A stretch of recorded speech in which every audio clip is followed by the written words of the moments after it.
সুবলের যে ভাই সে তোর ভাই হলো কেন? সুবলের ভাই আমার ভাই হবে কেন? আচ্ছা বাবা ধরই না, তোকে তো ধরতে বললাম।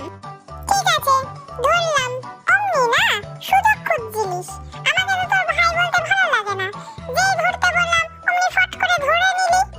আরে বাবা তুই তো বললি, আমি বললাম বলেই তোকে ধরতে হলো। তুই তো এটাও বলতে পারতিস যে আমি ওসব কথা ভাবতেও পারি না। শুধু আমাকে একটু ভালোবাসে না, লোকের ভাইকে ভাই বলতে পারলেই হলো। আচ্ছা দাদা ধর, তুই চাকরি পেয়ে গেলি, ও আবার এসে আমাকে ধরতে বলছে। তুই তো এটাও বলতে পারিস যে আমি এসব ভাবতেও পারি না। আমি ওইসব ভাবতেই পারি না। তা ভাববি কি করে? টাকা রোজগার করে ভাইকে খাওয়াবি, ভাইকে ঘুরতে নিয়ে যাবি, এগুলো তো ভাবতেই পারিস না। দাদা হয়েছে।